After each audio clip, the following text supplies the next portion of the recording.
All right, welcome back to another episode of the Community Collective.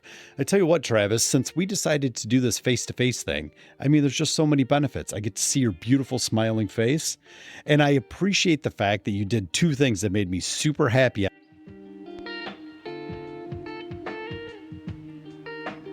Number one, you have a Detroit Lions shirt on. Oh, I'm so ready for this season. Oh, baby, Honolulu Blue. I worship at the altar of Dan Campbell. I cannot wait for this football season. It is going to be stellar. Absolutely stellar. I'm not exactly sure when this episode will air. It is coming, man. Enough of this holiday stuff. Get me to football, baby. Oh, man. You know what, though? And I love watching like the little videos, and I'll show them to my son of, previous Lions coaches that like walk into the stadium or like right into the stadium like on a quad, and you get like Dan Campbell's like doing like intense like I'm gonna hit this guy in front of me practice like tackle him. Else is walking in their nice overcoats. Dan Campbell's like just yoked from just lifting weights for like 25 minutes. That at the last preseason game, the fans created.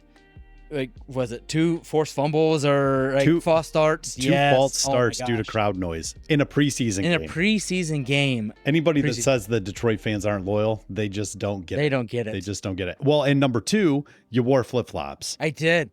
Oh, I'm trying to get in the mood here now. I think big of a dress code. I appreciate that. The standing in solidarity with me as brothers in flip-flops. Maybe it's because we're spending so much time together. We're becoming like, it's kind of one. It's true. We'll talk about that later. But it's good to be back. And it's so good to be back. And it's good to be back in person. And I think I'm even more so excited because we have another amazing guest today, Rusty, who's also known as, lovingly referred to as, DJ Spins around the community. Is that right, Rusty? Yes, sir. How are you guys? We are doing phenomenal. Obviously, as based on that little bit of banter, we do not take ourselves very seriously. So we're looking forward to having a fun and engaging conversation today. Well, I appreciate it, guys. We've already had a great morning. We're here at the Remax Edge Studios in Davison, Michigan. I thought it was nice. Travis and Johnny took me up in the hot air balloon. Thanks, guys. That's how you get to the podcast room. Yeah, exactly. Yeah, hot air balloon. We just Shanghai them right off the rip. Here we go. We just go Willy Wonka style, just right up the chimney. Yeah. And then we just send the bill to, Yeah, we'll just send it to my broker. Ryan, he don't mind. He'll pay. So how are you doing today, my friend?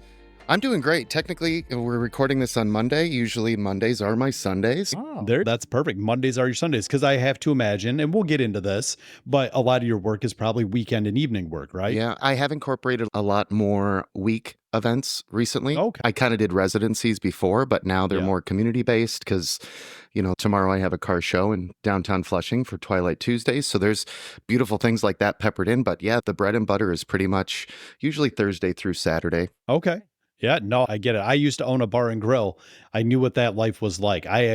We're kindred spirits in that regard because I actually hosted trivia at my places as well. It's not something I ever want to go back doing. We'll leave that to the experts like yourself. I never owned a business, but in the political world, sometimes there's no sleep at all. Yeah. There's one point when I was just traveling the state. Oh, for sure.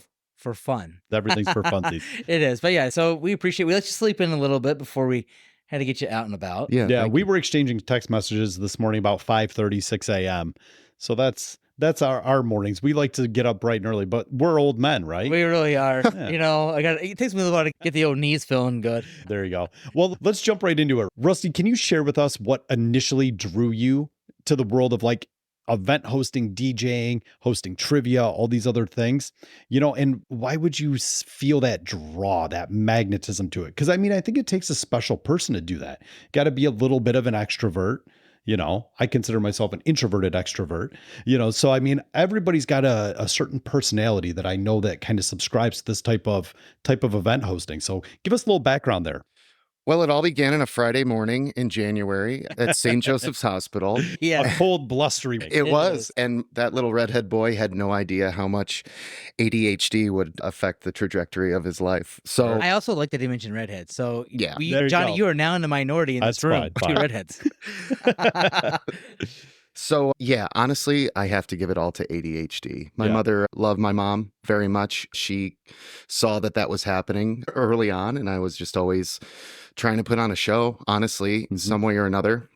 Watched a lot of TV, film, had a ton of toys that I just got lost in. So she knew that. Luckily, I am from Flint, so the cultural center was a huge influence at a very young age. Took a lot of classes, did a lot of summer stuff, kind of sleepaway camps as well.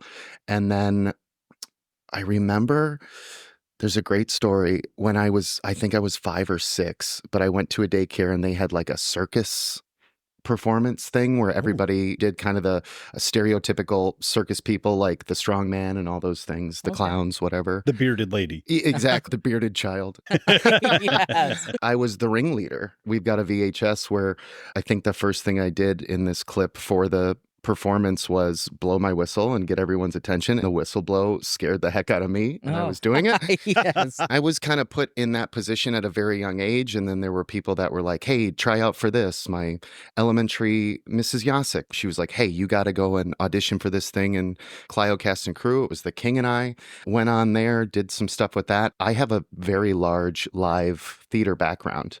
Ever since a child, I studied it in college, got a degree in it. So that just came second nature. And then my father, he absolutely loves music. And I would say the majority of like the core of the music that I love is the stuff that he had blasting on a daily basis regularly. So it all kind of just molded throughout the years. I realized what my strong suits are when I went to school at Michigan State to study all of those things and get that experience. It brought it down to, I mean, literally a textbook level. A lot of the stuff I do, if I host trivia or even if I have more intimate events, it's a lot of banter and coming to this podcast and thinking about all the stuff before we speak about it. Sure. A lot of that is rooted in the 101 of comedy. So there's a lot. I know I might be a DJ, but there's a lot that's actually textbook work that I'm kind of filtering throughout events and things like that. So that is the long form of that question. But I would say the short answer is just that I feel comfortable. It feels second nature. I think some people do have a knack and some people don't, but I also think that you can learn to have all that. So absolutely. it just comes with really embracing the moment and loving the opportunity to connect with people. It's a double-edged sword. I would say sometimes that's the scariest because I have a client bringing me, 150 to possibly 300 of their closest friends and family. Right. And I have not had, the conversations with those people. I trust that the clients are bringing me awesome folks. And honestly, throughout this year and last year, it's paying off. Yeah. Like all of that is really paying off and a lot of beautiful experiences are happening. Well, I'm sure like anything you do, you're feeding off that crowd. Yeah. Too. Your energy level, you bring a good energy, but I'm sure like, you get those couple hundred people in a room. And if they're getting into the music or getting into your trivia, you're feeding off that too. Absolutely. Yeah. They're speaking about pumped up, something that I've realized, which is kind of wild. So when I get really excited, it happens a lot. So I hear music all the time, obviously, some of the same songs over and over again. But when I get really pumped up, I can feel it because the song, even though it's at normal beats per minute, I feel like it's slow. Really? So like sometimes it's like, all right, I'm in the zone. Let's get everybody else there now too. Right. Nice. Okay. So now do you have, I mean, you've been part of the chamber at one of our big events, but then, we follow your social media, kind of see what things you're doing. Like, what are some of the things that you can just get excited about, like in your field? I mean, is that one, it's something newer that I'm thinking about, but like what gets you excited when you're at an event? And I know you're involved in so many different areas. So can you tell us what stands out, like that's very memorable at your events or impactful? And I know you're really involved in, was it the Walk to End Alzheimer's and so many other great community focus events as well.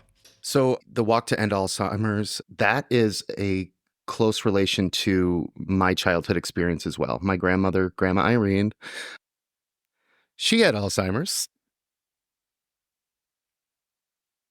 And my mom's a very loyal person, and we would visit her every week when I was a kid. So I spent a lot of time with her. That's kind of what, at a young age, seeing the effects that music have on people really cemented in my heart. From that moment on, music took on much bigger weight for me. Yeah. It was my grandma. I love my grandma. But Yeah, of my course. grandma, I never really experienced my grandma, quote unquote, normal. But when music came on, there was normalcy there. Yeah. There was dancing, there was singing. It brought life back to her. When Alzheimer's called me, this will be the 4th year I've done the Flint one, but when Alzheimer's called me, I was like, yes, Yeah. Let's do this. absolutely. Yes. Past and present are coming together. I would love nothing more. This will be the 4th year in Flint. I'm also taking on the Jackson walk, and the cherry on top of the year for me is going to the Detroit Zoo and playing for the Detroit Alzheimer's walk, Oh which my is goodness. Oh, Yes. wow. the biggest one in the state. Going deeper into your question, they're big events. You don't really get that one-on-one with the people as much. Right. But, you know, you turn on the cha-cha slide or the YMCA or whatever, and you're just dancing with all of these people. The beauty of those events, too, and I actually did like a kickoff event in Detroit a few weeks ago.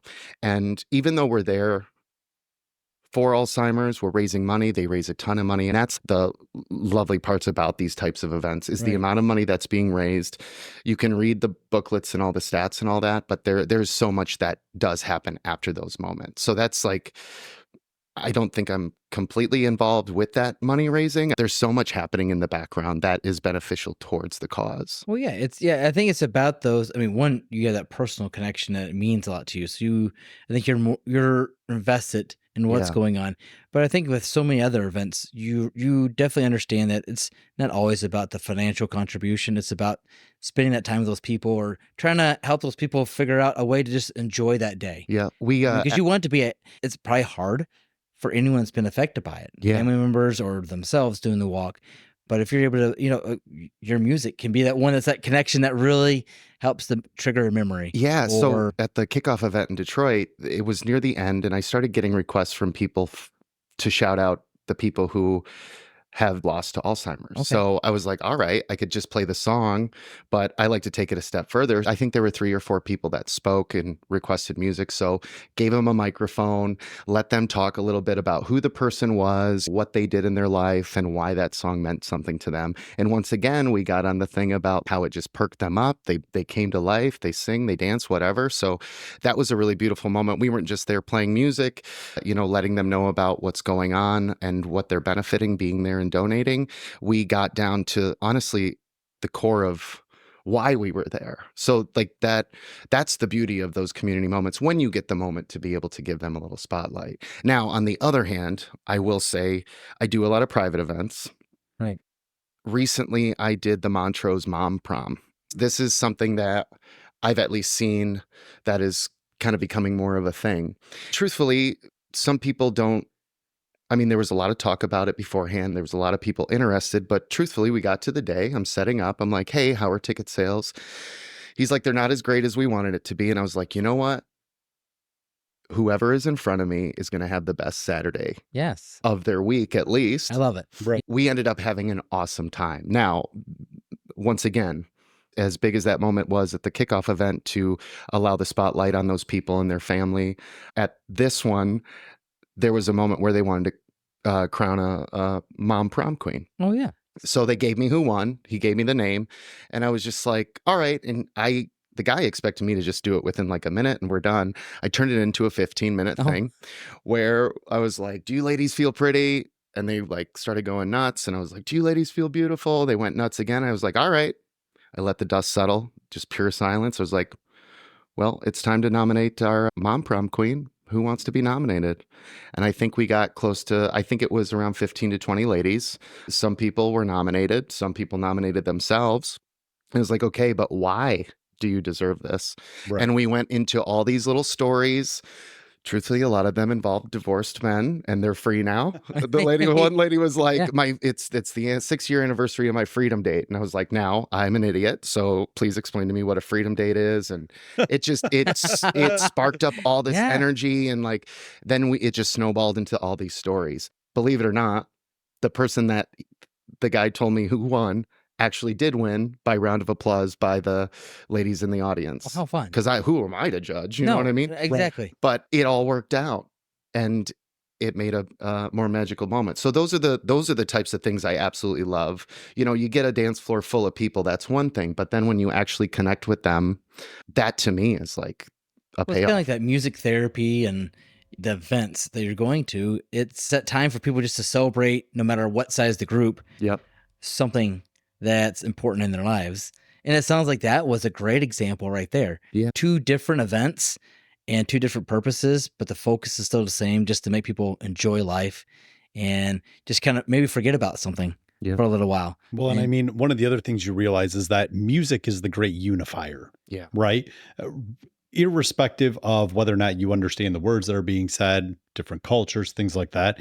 Every culture radiates music. Every culture embraces music. The most free and engaging people on the planet gravitate towards music. And so I think it's amazing to use that as a way in which you can connect with your audience, regardless of what type of event you're engaging in. Yeah. And I think that's fantastic.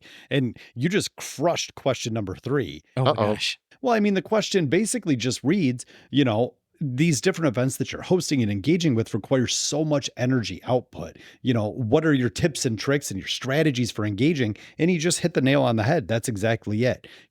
Not just it's performative, but it's more engagement than it is performance. Yeah. Right? I mean, I think that's an accurate summary of what you stated. Absolutely. And you want to engage with them so that they feel as though I don't like to talk at people. I want to talk with people. Yeah. And it's that same kind of concept, right? And well, it depends. And that's the only reason why I get nervous. I don't know how the night's going to go. You can give me the timeline. Sure. I just don't know those little moments that are going to happen in between. But it's really magical. I'm lucky enough to work a lot. I'm very thankful for that. That's I have great. to give gratitude to that because just remembering because this is the 4th year, I would say the 3rd year with like regular clientele, but that first year was a lot of friends and family, getting my bearings, understanding really what it takes to do so. Because I never learned from anyone. I just kind of did my own thing and saw what worked. And credit to you for that. Thanks. As well, to be able to develop that on your own and have the wherewithal to get out there and get it done and kind of put yourself out there. Yeah. For both the good and the bad. Give you a lot of credit. And I think also I love that your engagement goes beyond just music. You also do trivia. So DJ Spence does trivia as well. Anyone that wants to have a good event, you did one with the chamber during the Festival of Flags, and it was great. You helped us create so many things. I've never done trivia before other than, sitting at home with the kids and my wife playing a board game, Disney trivia or something like that. But you really created something that was like unique to Davison and us. But and let's be clear, he wore the Cardinal out. He wore it. Shout out to Amazon. Yeah. That's where it's at. It was all about that atmosphere. I was sold immediately. It was perfect. And I think that's an example of you like just jumping right in there and being excited about the crowd you're with. And well, and strategically, I mean, the Cardinal outfit, I don't know. My vocal professor, Harlan Jennings, amazing man from Michigan State, he was always like, get the laughs, get the walls down before your mouth even opens. So that honestly is kind of the core of one of those strategies. Sure. Talk about strategies. So once again, the mind is always thinking about not just doing something goofy, but what is actually going to come from the goofiness. So I had that was actually my first public performance in Davison. Yeah. So thank you for that opportunity. Checked it off his bucket list. I did a private event a few years ago, but that was my first public event. We always hope people see your promotion and people come out, but you can't guarantee that. You never. And that's kind of the double-edged sword of working in so many places, so many areas. They're like, oh, I'll just see him next week. I don't need to go to this thing. In my mind, I've never been to Davison before. We're at the Davison Festival of Flags. You got to respect where you're from. Put on the mascot. Within that event specifically, I didn't know anyone outside of you and Johnny and some other folks, but I got to fish for those energies. I got to figure it out. The mayor came out of nowhere with a ton of energy, so I knew I could use him for a while, and he got better throughout the night. He's an awesome guy. And you were just walking out the crowd too. You were out there. Yeah, you just got to figure talking out, with them and getting him to interact with you too. Figure out what's in the room. Yeah. Something I like to do, which isn't my natural character, but I like to rib people during trivia. Not only are you getting some questions there, you're mentally getting a little, getting a little something too. And then they're coming back at me like I am open to heckling. I'm open to singing and dancing throughout all of it if we're playing music. But that sometimes people want to do that. or kind of give it back if they didn't do so hot on the last question. That is another little strategy with trivia as well, is like, let's give it to each other constructively. Yeah. Having a good time. When I was hosting trivia, mine wasn't always very constructive, professional. Hey, you don't like it? There's the door, bub. Well, I think too, because when we have a comedy show, no one wants to sit in the front row because Right. they're gonna get that. Sure. But Rusty during trivia is like wandering in between the tables, talking to everybody. So nobody's safe. No one is safe. Yeah. I love that. I was talking to someone about some things yesterday, actually, and it's important to, if you are going to give someone a microphone, it's important to vet them a little bit. Yeah. And this obviously comes from experience. Sure. Because I've had some moments that were not so hot on the microphone. It's important for me to just go up and ask them a quick question, walk through, see what's going on, and then, or you don't know, or maybe you should see if they liven up a little more. Yeah. You can obviously stand in the corner or the side of the room and see who's in front of you, see how they're moving, but then go up and give them a little test. How you doing? Yeah, whatever. Are they returning the energy that I'm putting out? Absolutely. The strategies, that is a strategy that has paid off a lot this year. Sure. I did a birthday party and it was a white party. Okay. So I found out the day of actually that was a white party. I contacted the person. I was like, hey, I don't have white stuff. I don't have all white clothing to wear. She was totally cool about it. I mean, have you never watched John Woo films? Oh my gosh. So there walks in this guy who is not wearing white as well. There's white on his shirt, but it's like tigers that it's like, I think it was gray or black, but there was white on there. So I went up to him and I was like, hey man, at the very beginning, I was like, thank you very much. You're making me feel better about my outfit. Oh yeah. So then we got into a section of speeches and everybody's talking about, like, all the close people are talking about the birthday person. And it was a really awesome moment. And then all of a sudden, in the middle of all those people that they actually knew, I go over to the person. I said, ladies and gentlemen, this guy is not wearing white, and we're going to hear from him in how happy he is for our birthday girl. And he gets up and he tells the story. He's like, you know what? My memories of you go back to 3 weeks ago when I met you and we were eating cheese balls in your kitchen. And he just went with it. Yeah. And the crowd went crazy. And I didn't know that he literally just met her 3 weeks ago. Sure. Amazing. I want friends like that. Go to your parties. Yeah, but I'm not sharing my cheese balls. They're yours. Well, if you don't wear all white, no one's going to bother you. That's valid. You're kind of like that black sheep of the family. Yeah. Well, when I've been at shows like in Las Vegas or whatever, you go to shows like that, I don't want to get talked to or picked on or be a target. And then, of course, I end up sitting in the front row. I don't ever look any of the performers in the eye. I'm going to look right over your shoulder and just smile the whole time. And hopefully they ignore me.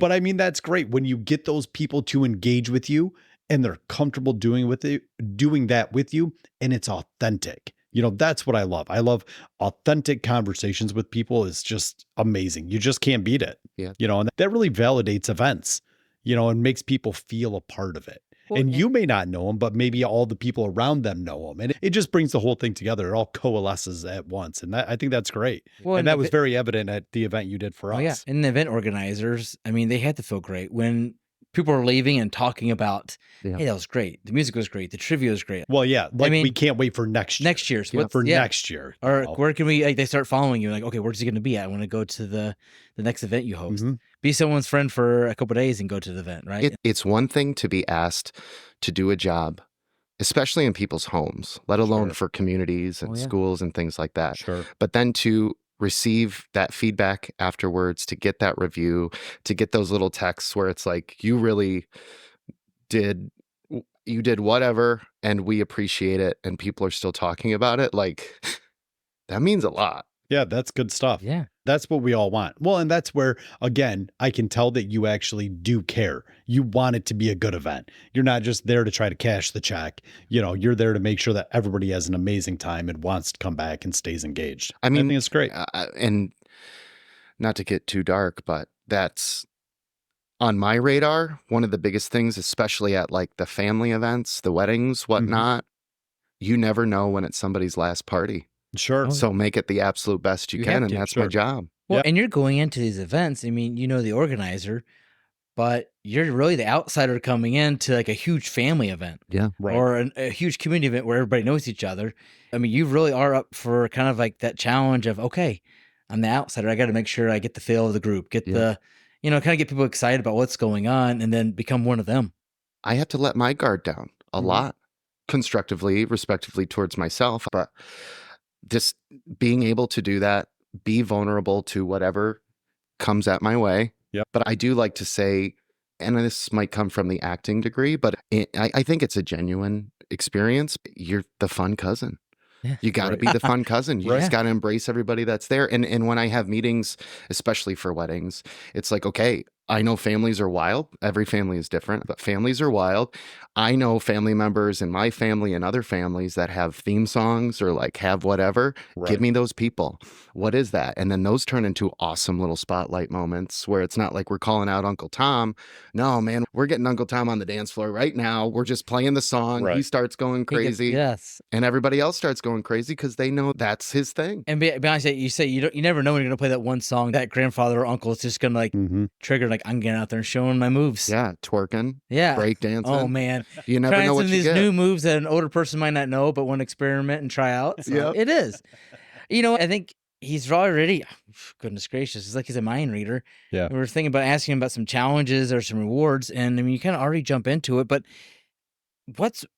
Rusty, what's one of the biggest challenges you have? I mean, you've kind of shared some of them, but is there one that stuck out to you over the years that this was like, Or you can just give us a funny story or a funny story, even better, or something where or- you're just like, oh, dear Lord, this went this sideways went quick. sideways quick, like playing good music. There's a few different like categories I'm going to. So obviously, I don't do it as much anymore, but working in public bars, Mhm. that's just a natural challenge. You don't really know who's going to come in. You don't. Angry drunks. Sometimes there's random people that come in. I had a guy yell at me one time at a bar, and I embrace the heckling, but I'm also, depending on how you bring it to me, I'm gonna Sure. shoot you down. Oh, yeah. Some guy was just yelling about some song I was playing or how I was playing it, and sometimes you just got to give it back to them right the Yeah. way they gave it to you, because then and that kind of goes into the world of comedy.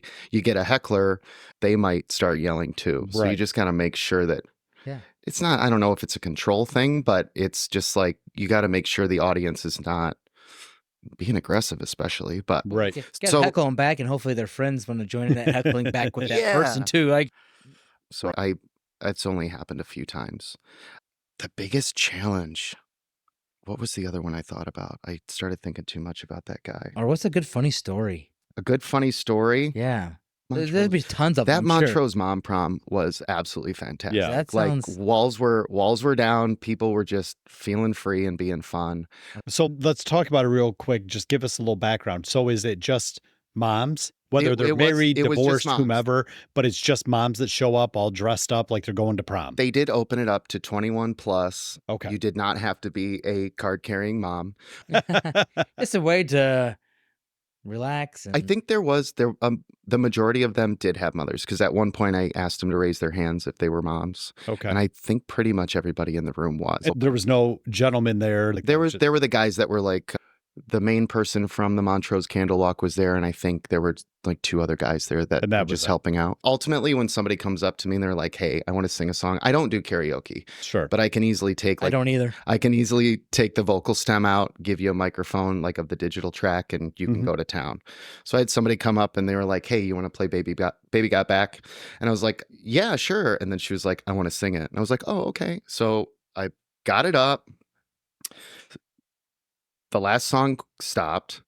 And then I was like, "Ladies and gentlemen, we've been dancing, having a good time." I forget what the woman's name was. We'll call her Amanda. I don't know. So I was like, "Ladies and gentlemen, Amanda would like to give you her TED Talk. She has prepared a TED Talk. Here you go, Amanda." And then she's like, I play the track and she's like, "I like big butts and I cannot." She goes nuts for the entire time. The party's going wild. She's doing an awesome job.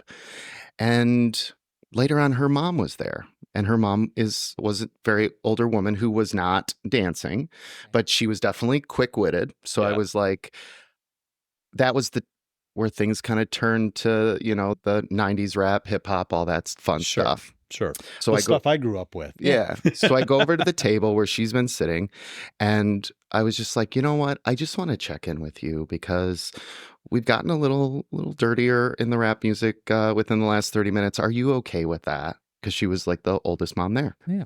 And she's like, "Oh, I mean, this is my stuff. I love it. But her daughter was the one that sang Baby Got Back. And I said, now your daughter was singing about butts. Are you okay with that? I mean, was that embarrassing for you at all? She's like, well, what do you mean? I taught her everything I know.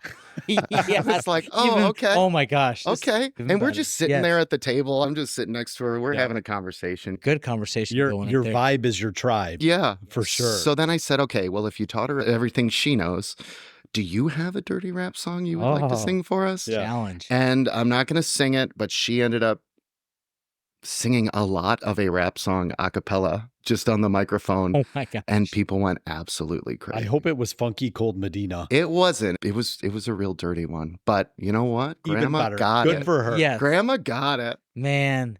And that's I when love that. the That's the type entertainment- of fun I want to have. The entertainment is off me, and they're putting on a show. Really what it's about. Give them a It's chance. just, yeah. You're getting You're- the vibe of the room. That's definitely.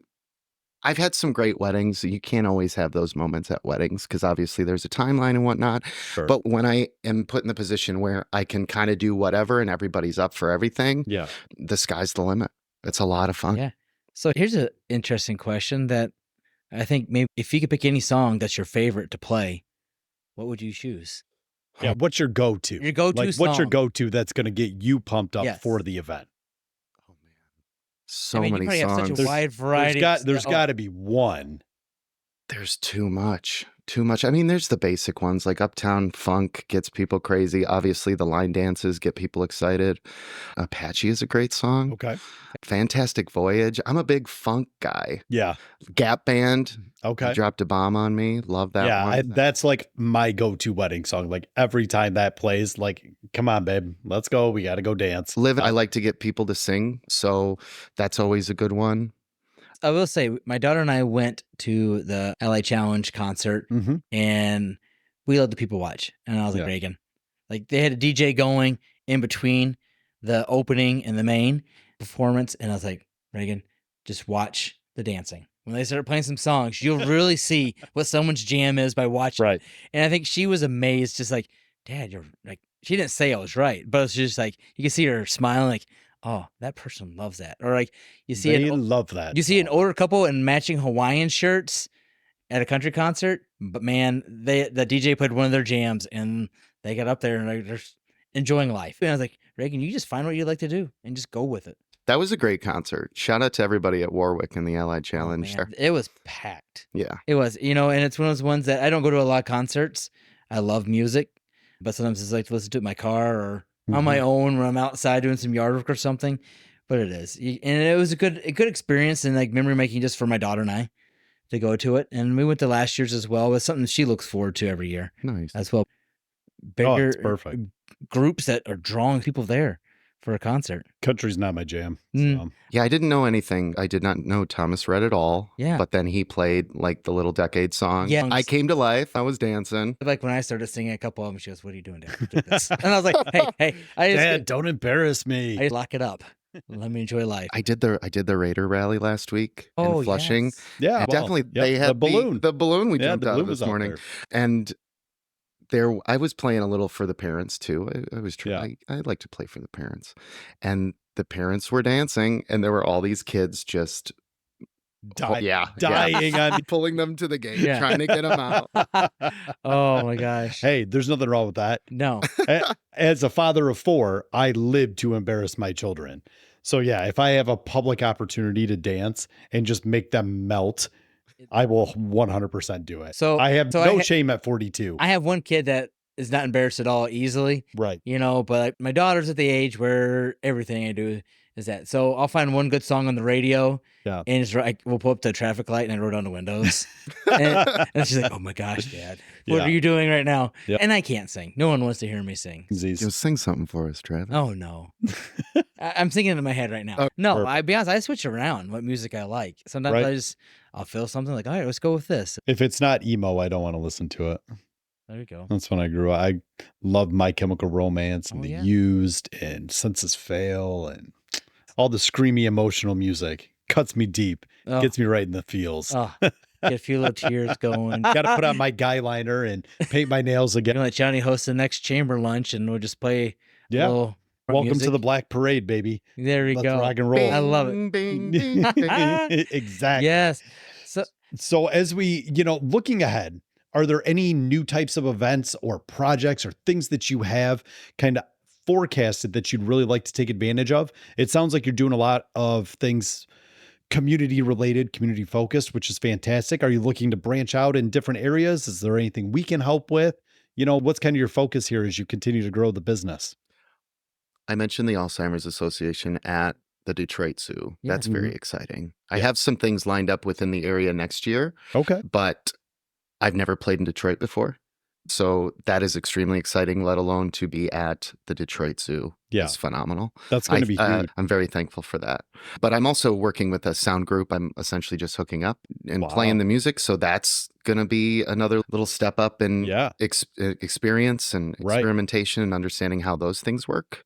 Ultimately, I want to start doing some events, like presenting events myself. Oh, yeah. I don't know if that is like a 2-hour music set. Working with the Alzheimer's Association, a lot of the teams do their own, either they collect cans or they do bowling things or they put on their little events. But I really would love to do a golf outing, a spins golf outing. Oh, yeah.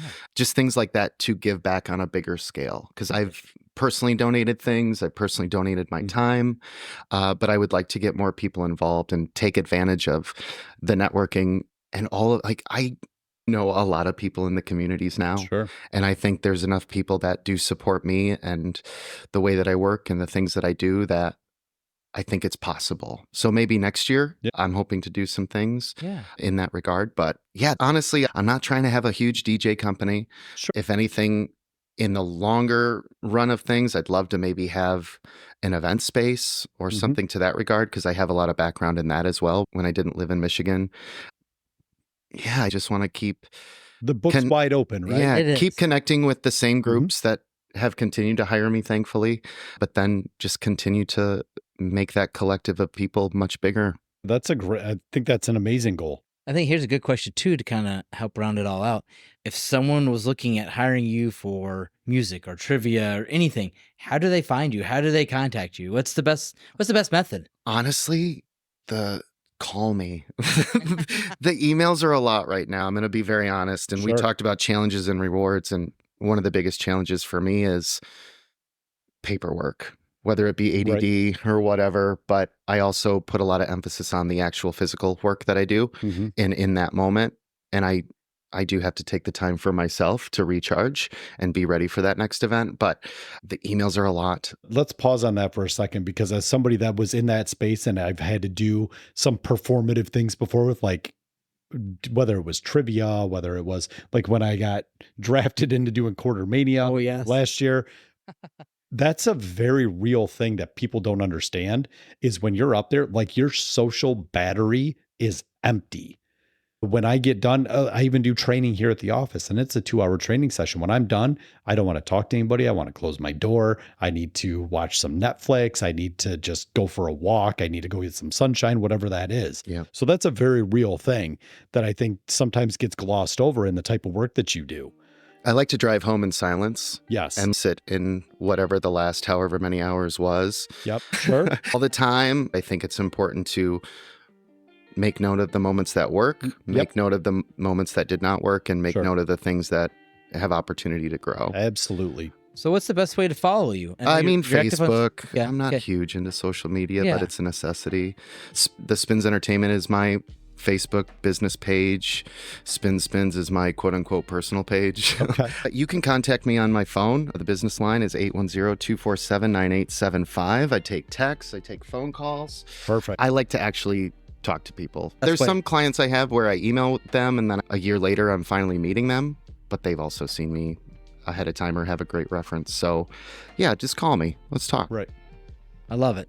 No, so many perfect. things you're involved in. I think showing your excitement for what the future holds and your engagement with people is amazing. Thank you. And so I think people who have not had opportunity to watch you or enjoy what you do are really missing out. I would absolutely agree with that. And I think keep doing what you're doing, building these connections, doing the stuff that you're going to be doing down at the Detroit Zoo, keep doing proms for moms.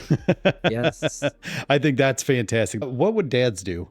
Just be left alone at their home to watch Sunday football? Maybe. I think that'd make me pretty happy.